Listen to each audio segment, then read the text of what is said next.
પાસેથી જાણીએ કે મયુરભાઈ પ્રથમ જે 6 રાશિ છે તેમના જાતકનો આજનો દિવસ કેવો રહેશે।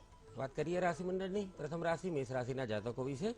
ભવિષ્ય અંગેની કોઈપણ પ્રકારની સોનેરી યોજનાઓ જો બનાવવાની હોય તો એ બનાવવા માટે આજનો દિવસ આપના માટે વધારે યોગ્ય અને ઉત્તમ પસાર થઈ શકે છે। આમ છતાંય કામકાજની અંદર સંભવ છે કે થોડું ઘણું સુસ્તીવાળું વાતાવરણ જળવાયેલું રહી શકે છે। પરિવારજનોની સાથે કોઈપણ પ્રકારની ખેંચાતાણી ના થાય અથવા તો મનભેદ ન થાય તે બાબતની કાળજી રાખવાની જરૂરિયાત આજના દિવસ માટે આપણે બની રહેશે। સંભવ હોય ત્યાં સુધી દરેક પ્રકારના બિનજરૂરી ખર્ચથી પોતાની જાતને બચાવવાનો પ્રયાસ કરવો, સાથે સાથે પ્રિયજનો ઉપર કોઈ પણ પ્રકારનો ક્રોધ પણ શક્ય હોય ત્યાં સુધી આજના દિવસ માટે ન કરવો જોઈએ। વાત કરીએ રાશિ મંડળની બીજી રાશિ વૃષભ રાશિના જાતકો વિશે।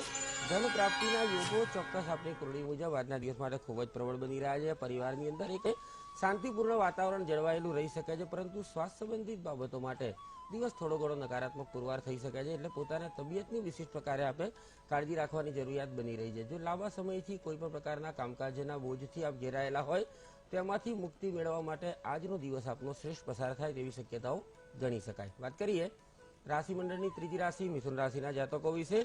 માનસિક રીતે થોડી ઘણી અશાંતિનો અનુભવ આજના દિવસ માટે આપને થઈ શકે છે। કામકાજની અંદર થોડીક તકલીફો રહેવાની પણ શક્યતાઓ ગણી શકાય। મહેનત જેટલી પણ કરવાનો પ્રયાસ કરશો તેના પ્રમાણ સંભવ છે કે આજે આપને થોડું ઘણું ઓછું ફળ પ્રાપ્ત થઈ શકે છે। સંપત્તિને લગતા જો કોઈ ગુચાયેલા પ્રશ્નો હોય તો એ પ્રશ્નો આજના દિવસ માટે હળવા થવાની સંભાવનાઓ ખૂબ જ યોગ્ય અને પ્રબળ બની રહી છે। વાત કરીએ રાશિ મંડળની ચોથી રાશિ કર્ક રાશિના જાતકો વિશે। રોકાણ સંબંધિત જો કોઈ પણ મહત્વના નિર્ણયો લેવાના હોય તો એકંદરે મધ્યમ પ્રકારનો દિવસ આપનો પસાર થઈ શકે છે।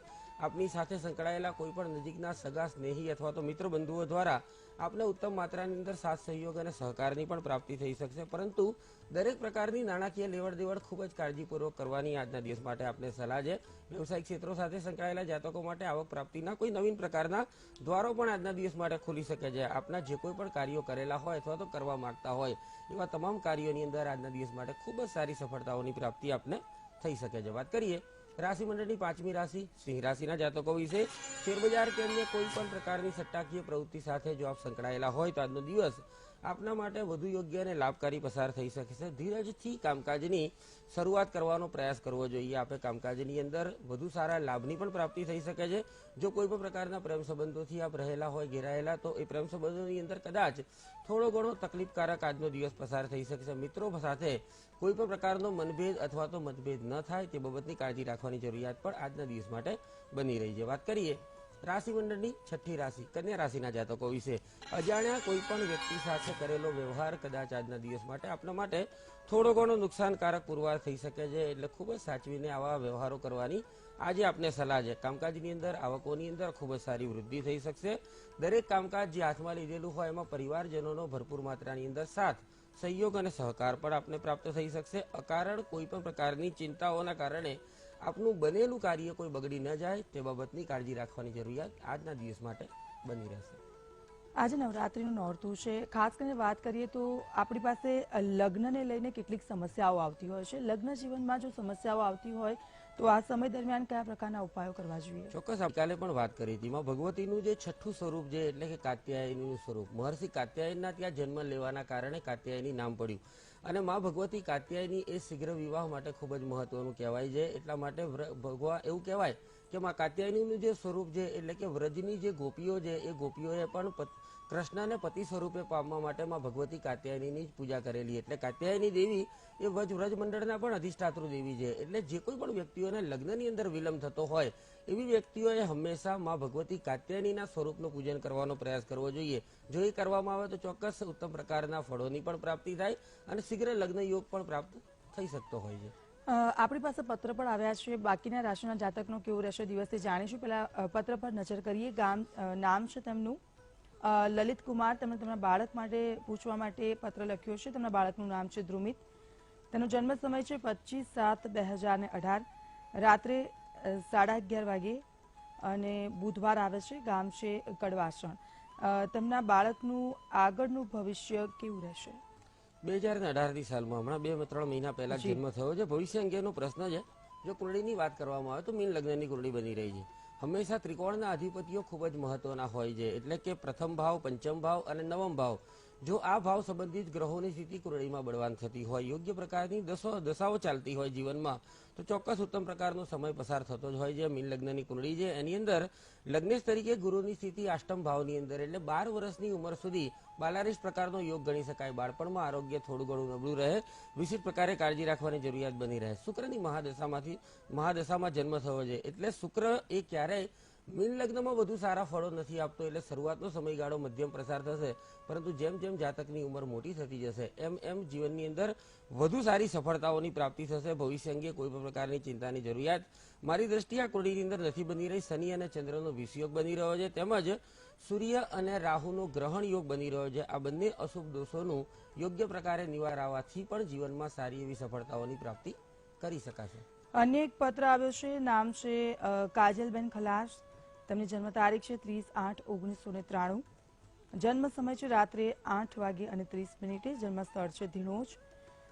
તેમનો પ્રશ્ન એ છે કે વિદેશ યોગ છે અને કેટલા સમયમાં તેઓ વિદેશ જઈ શકશે. પરદેશ માટે હંમેશા કુંડળીમાં દ્વાદશ શક્યતા 12મા ભાવની સ્થિતિ ખૂબ જ અગત્યની છે. જ્યોતિષમાં પરદેશનો કારક એ રાહુને કહેલો છે.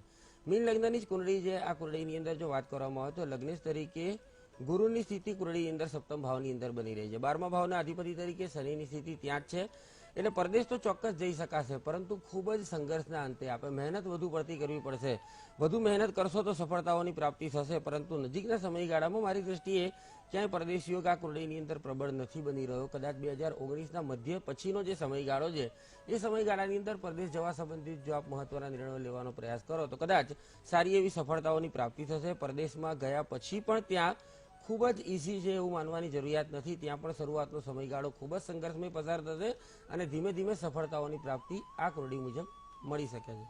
ચોક્કસ મયુરભાઈ સાથેની ચર્ચાને યથાવત રાખીશું. બાકીના રાશિના જાતકનો આજનો દિવસ કેવો રહેશે તે પણ જાણીશું. રોકાઈએ એક બ્રેક માટે. તો શું મયુરભાઈ ભટ્ટ અને તેમની પાસેથી જાણીએ કે મયુરભાઈ બાકીના રાશિના જાતકનો આજનો દિવસ કેવો રહેશે. વાત કરીએ રાશિ મંડળની 7મી રાશિ તુલા રાશિના જાતકો વિશે. સમજદારીથી કરેલા દરેક પ્રકારના કામકાજનો ઉત્તમ માત્રાની અંદર આજના દિવસ માટે લાભ થઈ શકે છે. જૂના કોઈ મિત્રો સાથે મુલાકાત પણ થાય તેવી શક્યતાઓ ગણી શકાય. સ્વાસ્થ્ય સંબંધિત બાબતો માટે દિવસ થોડો નકારાત્મક બની રહ્યો છે. તબિયતની વિશિષ્ટ પ્રકારે કાળજી લેવાની જરૂરિયાત આજના દિવસ માટે બની રહી છે. સંભવ હોય તો દરેક પ્રકારની ઉધારીથી પણ આજના દિવસ માટે પોતાની જાતને બચાવવાનો પ્રયાસ કરવો જોઈએ. વાત કરીએ રાશિ મંડળની 8મી રાશિ વૃશ્ચિક રાશિના જાતકો વિશે. કામકાજના સ્થળે ચોક્કસ મન આપનું પ્રસન્ન થઈ શકે છે. શેરબજાર કે એવી કોઈ પણ પ્રવૃત્તિ સાથે જો આપ સંકળાયેલા છો તો દિવસ એકંદરે લાભકારી પણ પુરવાર થઈ શકશે. વ્યવસાયિક ક્ષેત્રો સાથે સંકળાયેલા જાતકોને કોઈ નવીન પ્રકારનું કામકાજ પ્રાપ્ત થાય, નવીન પ્રકારના કોન્ટ્રાક્ટની પણ પ્રાપ્તિ થઈ શકશે. યાત્રા પ્રવાસના યોગો ખૂબ જ ઉત્તમ પ્રકારના આજના દિવસ માટે બની રહ્યા છે. આમ છતાંય પારિવારિક જીવનની અંદર થોડો ઘણો ત્રાસ તેમજ માનસિક અશાંતિયુક્ત વાતાવરણ આજે જળવાયેલું રહી શકે છે. વાત કરીએ રાશિ મંડળની 9મી રાશિ ધન રાશિના જાતકો વિશે. વ્યવસાયિક ક્ષેત્રો સાથે સંકળાયેલા જાતકોને ચોક્કસ કોઈ નવીન પ્રકારની તકોની પ્રાપ્તિ થાય. ખોટા દરેક પ્રકારના બિનજરૂરી ખર્ચથી પોતાની જાતને આજે બચાવવાની જરૂરિયાત બની રહી છે. સમય જ્યારે અનુકૂળ ન થતો હોય ત્યારે મહત્વના નિર્ણયોને ટાળવા જોઈએ અથવા તો અન્ય કોઈ પણ નિષ્ણાત વ્યક્તિઓની સલાહ દ્વારા લેવાનો પ્રયાસ કરવો જોઈએ. આ દરેક બાબતનું આપણે ધ્યાન રાખવાની જરૂરિયાત છે. આજે કામકાજની અંદર મહેનત ખૂબ જ વધશે અને એની પ્રમાણની અંદર ફળની અપેક્ષાઓને આપણે ઓછી રાખવી જોઈએ. શત્રુ પક્ષેથી પણ થોડી ઘણી સાવધાની રાખવાની જરૂરિયાત આજના દિવસ માટે બની રહી છે. વાત કરીએ રાશિ મંડળની 10મી રાશિ મકર રાશિના જાતકો વિશે. કોઈ પણ અન્ય વ્યક્તિઓની વાતોમાં આવીને જો મહત્વના નિર્ણયો કરવાનો પ્રયાસ કરશો તો આજના દિવસ માટે એ નિર્ણયો આપણા માટે નુકસાન કરતા પણ પુરવાર થઈ શકશે. ભાગીદારીના કામકાજ સાથે સંકળાયેલા જાતકો માટે એકંદરે દિવસ લાભકારી પસાર થાય તેવી શક્યતાઓ ગણી શકાય. પરિવાર સાથે શક્ય છે કે કોઈ પણ પ્રકારના માંગલિક અથવા તો ધાર્મિક પ્રસંગોની અંદર આજના દિવસ માટે જવાનું થઈ શકે છે. નોકરિયાત વર્ગ માટે કદાચ ખર્ચની અંદર થોડી ઘણી વૃદ્ધિ થવાની શક્યતાઓ ગણી શકાય. આપની આવડતનો મહત્તમ ઉપયોગ કરવાનો પ્રયાસ કરશો તો દિવસ એકંદરે વધુ યોગ્ય અને મંગલકારી પણ આપનો પસાર થઈ શકે છે. વાત કરીએ રાશિ મંડળની 11મી રાશિ કુંભ રાશિના જાતકો વિશે. કુંભ રાશિના જે કોઈ પણ જાતકો છે જો જૂની કોઈ પરેશાનીથી આપ ઘેરાયેલા હોય તો એમાં રાહતના માર્ગો આજના દિવસ માટે આપને પ્રાપ્ત થઈ શકશે. સંભવ છે કે આપના કામકાજની અંદર પણ ખૂબ જ સારી વૃદ્ધિ થાય. આવકના કોઈ નવા સ્ત્રોત પણ આપના માટે ઊભા થઈ શકે છે.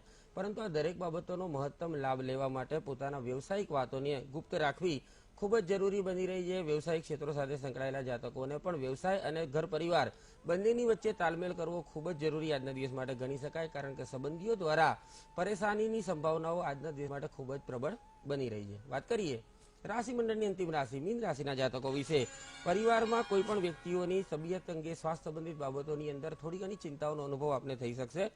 અકારણ ખર્ચ વધવાના યોગો પણ કુંડળી મુજબ પ્રબળ બની રહ્યા છે, પરંતુ આમ છતાંય બપોર પછીનો જે દિવસ છે એ પારિવારિક જીવનની અંદર શાંતિ અપાવનારો પસાર થઈ શકશે. ભાગીદારીવાળા જે કોઈ પણ કામ સાથે આપ સંકળાયેલા હોય તો ખૂબ જ સાચવીને મહત્વના નિર્ણયો લેવાની આજના દિવસ માટે આપને સલાહ છે.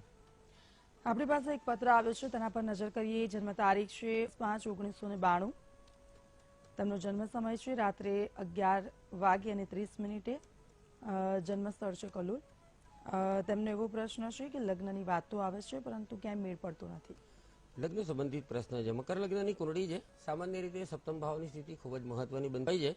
પુરુષ જાતકો માટે શુક્ર એટલો જ અગત્યનો ગ્રહ છે, સ્ત્રી જાતકો માટે ગુરુ એટલો જ અગત્યનો ગ્રહ છે. આ કુંડળીમાં સપ્તમ ભાવના અધિપતિ તરીકે ચંદ્રમાની સ્થિતિ તો પોતાના ભાવથી દસમ ભાવની અંદર બની રહી છે, એટલે ઉત્તમ પ્રકારના યોગો ગણી શકાય. પરંતુ સ્વગૃહી હોવા છતાં અસ્તના શુક્રની સ્થિતિ તેમજ ગુરુની અષ્ટમ ભાવની અંદર આ બંને નિર્માણના યોગો બની રહ્યા છે. ત્યારે હાલ નજીકનો જે સમયગાળો છે એ સમયગાળાની અંદર હમણાં જ લગ્ન યોગ હજુ શરૂ થયા છે આ કુંડળીની અંદર. કારણ કે ગોચરના ગુરુનું ભ્રમણ જ્યારે પણ બદલાયું ત્યારે આ કુંડળીની અંદર હવે શુક્રની ઉપર ગોચર ગુરુની દ્રષ્ટિ, સપ્તમ ભાવની ઉપરના ગુરુની દ્રષ્ટિ, આ દરેક પ્રકારના પ્રબળ યોગો એ બાબતનો ચોક્કસ નિર્દેશ કરે છે કે ખૂબ જ સારા એવા લગ્ન યોગોની અત્યારે હાલ નજીકના સમયગાળાની અંદર બની રહી છે. લગ્ન સંબંધિત મહત્વના જે કંઈ પણ નિર્ણયો લેવાના હોય એ ફેબ્રુઆરી 2019 થી લઈને જૂન 2019 ની વચ્ચેનો જે સમયગાળો છે એ સમયગાળાની અંદર લેવાઈ જશે. હાલોલથી એક પત્ર આવ્યો છે રશ્મિકાબેનનો. તેમની જન્મ તારીખ છે 18/9/1967. તેમનો જન્મ સમય તેમને ખબર નથી. જન્મ સ્થળ છે હાલોલ. તેમની સમસ્યા એ છે કે તેમને સ્વાસ્થ્ય સંબંધી સમસ્યાઓ રહેશે. કુંડળીમાં જો વાત કરવામાં આવે તો સ્વાસ્થ્ય સમસ્યાઓ જ્યારે પણ રહેતી હોય ત્યારે હંમેશા રોગ પ્રતિકારક શક્તિ ખૂબ જ મહત્વની માનવામાં આવે છે. ઇમ્યુન સિસ્ટમ જે વ્યક્તિના શરીરને આભારી છે એ સૂર્યને આભારી છે. કુંડળીમાં સૂર્યની સ્થિતિ જ્યારે પણ નિર્બળ બનતી હોય ત્યાં હંમેશા મોટાભાગે વ્યક્તિની જે રોગ પ્રતિકારક શક્તિ છે એ ક્યાં ઓછી થતી હોય છે. આ કુંડળીની અંદર પણ એવી સંભાવનાઓ ગણી શકાય, કારણ કે સૂર્યની સાથે હર્ષલની સ્થિતિ બની રહી છે. અને જો કુંડળીમાં વાત કરીએ તો જન્મનો સમય તેઓની પાસે ઉપલબ્ધ નથી. મીન લગ્નની કુંડળી ગણી શકાય. ચંદ્ર રાશિથી જોવાનો જો પ્રયાસ કરીએ તો છઠ્ઠો ભાવ રોગ માટે ગણવામાં આવે છે, આઠમો ભાવ લાંબા સમયના રોગ માટે ગણવામાં આવે છે. એટલે કોઈ અકળ પ્રકારનું કારણ આ કુંડળીની અંદર ગણી શકાય છે કે જેને કડી ના શકાય, જેને પામી ના શકાય. આવા દરેક પ્રકારના કારણો આ કુંડળીની અંદર જ્યારે પણ રિપોર્ટ કરાવવાનો પ્રયાસ કરો ત્યારે પણ યોગ્ય માત્રાની અંદર આપને ખબર ના પડે કે શું થઈ રહ્યું છે, પરંતુ જ્યારે સારા પ્રકારની ઉર્જાઓની આપને પ્રાપ્તિ ના થાય. નિયમિત ગાયત્રી મંત્રનો જાપ કરવાનો પ્રયાસ કરો. સવારે સ્નાન કરતી વખતે પાણીની અંદર થોડુંક મીઠું અને એની સાથે સાથે થોડી ચપટી હળદર પણ પધરાવો તો ચોક્કસ આપને ધીમે ધીમે સારી એવી સફળતાઓની પ્રાપ્તિ થઈ શકશે. સવારે જ્યારે પણ સૂર્યની સ્થિતિ ખૂબ જ તેજોમય હોય એટલે કે સૂર્યોદયની આસપાસનો જે સમયગાળો છે એ સમયગાળાની અંદર હંમેશા સૂર્યની સામે બેસવાનો પ્રયાસ કરવો જોઈએ. રોગ પ્રતિકારક શક્તિની વૃદ્ધિ માટે નિયમિત ગોળનું સેવન કરો, ચોક્કસ આપને સારી સફળતાઓની પ્રાપ્તિ થઈ શકશે. ચોક્કસ મયુરભાઈ, આપ પધાર્યા, દર્શકોની સમસ્યાનું સમાધાન કરી સુંદર માર્ગદર્શન આપ્યું તે બદલ આપનો ખૂબ ખૂબ આભાર. તો દર્શક મિત્રો, ભવિષ્ય દર્શન કાર્યક્રમમાં હાલ બસ આટલું જ. મને અને મયુરભાઈને રજા આપો. જય ગણેશ.